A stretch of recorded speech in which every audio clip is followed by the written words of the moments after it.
This episode is brought to you by Google Gemini. With the Gemini app, you can talk live and have a real-time conversation with an AI assistant. It's great for all kinds of things, like if you want to practice for an upcoming interview, ask for advice on things to do in a new city, or brainstorm creative ideas. And by the way, this script was actually read by Gemini.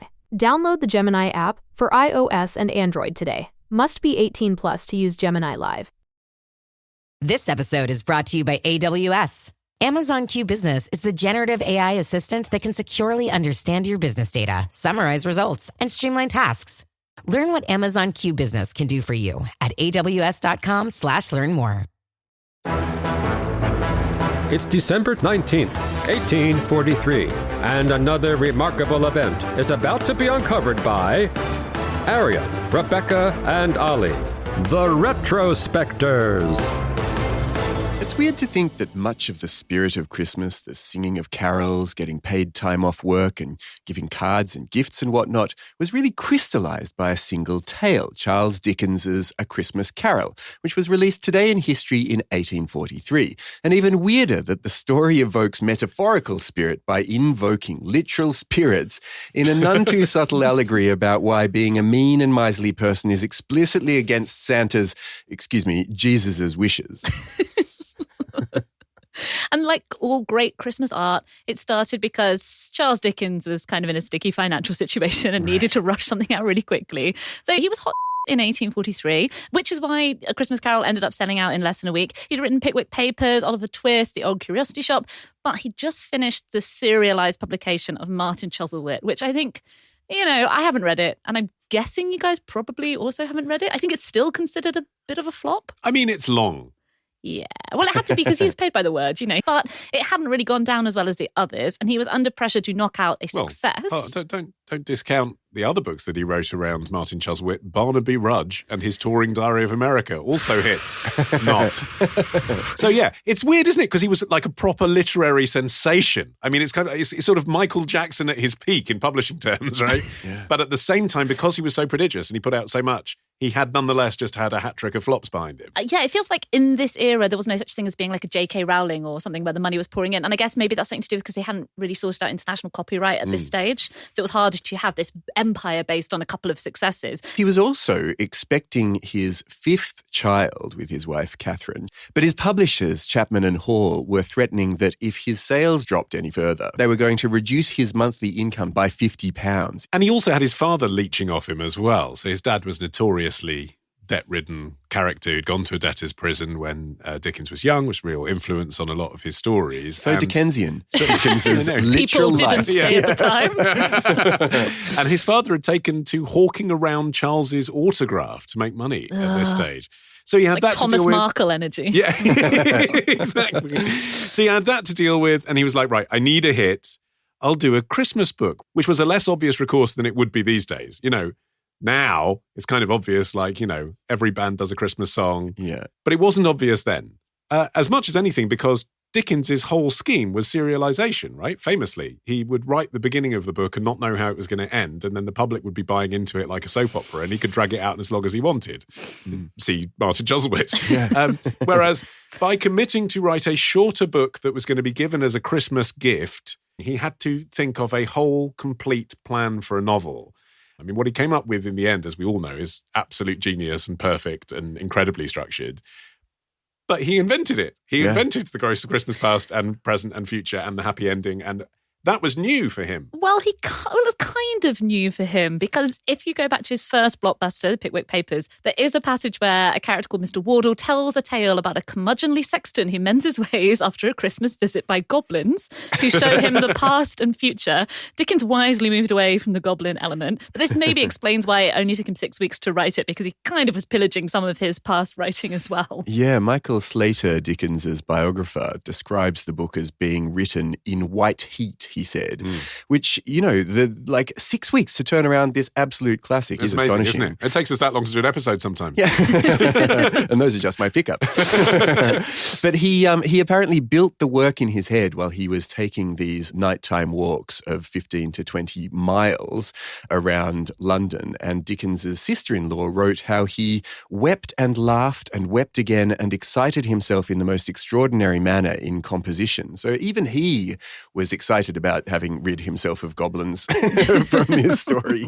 But also because I think the idea of writing a political book had been with him since March of this year. Back in March, he'd intended to write a pamphlet called An Appeal to the People of England on Behalf of the Poor Man's Child, which doesn't sound like a bestseller, does it? And then, according to a letter he wrote, he'd kind of corrected this idea in his own mind, realising his own strengths. He put off this approach because he had an alternative scheme, i.e. the novel, with, quote, 20,000 times the force. He realised that if he could turn this through his imagination into a fable, that the impact of be generous to the poor at Christmas time could go beyond Christians, it could go beyond left-leaning people.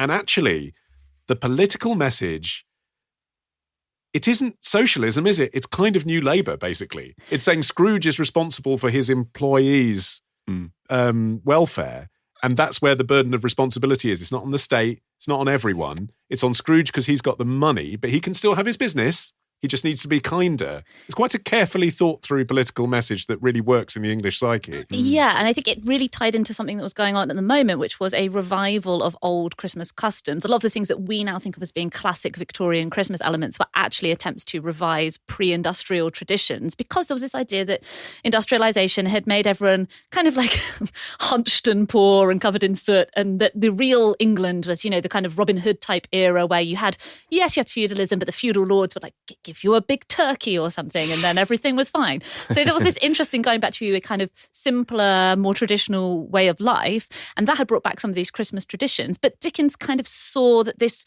wider, what we would call, I guess, Christmas spirit was maybe the key to healing a society that was so impacted by poverty and industrialization, and there was class resentment as well, and just general meanness. And so Scrooge's wake-up call was obviously supposed to be like a wake-up call to society, which I think is what makes it ironic that the legacy of A Christmas Carol is really, people kind of overlooked the idea that Scrooge was supposed to be a metaphor for society, and people just saw it as, I should do spontaneous individual acts of kindness, which isn't really what he was talking about at all. My boss should give me more time off at Christmas, people thought.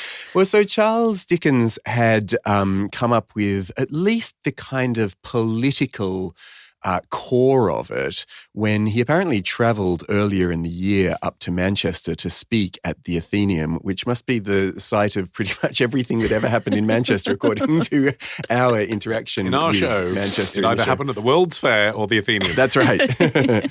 And he gave this speech about what it meant to be a member of the working poor, you know, this population that at the time was very largely ill-educated, at least, and powerless, and being exploited by factory owners, and apparently, which he'd been a member of. Yes, exactly. Kind of closetly, he didn't talk about it, but when his dad was in a debtor's prison, he'd worked in a factory as well. So he was talking from experience. That's right. Yeah. So he, at the age of 12, was forced not only to work in this rat-infested shoe-blacking factory, but also had to pawn off his collection of books and leave school. He also left school at this time. So he was really animated, I suppose, because he had experienced firsthand all of the stuff that really sucked about being a member of the working poor. And he spoke at the Athenaeum super passionately in a way that that not only fired up the crowd, but also was the basis of this book. And whilst he was up there as well, he saw his family, including his disabled nephew, Harry,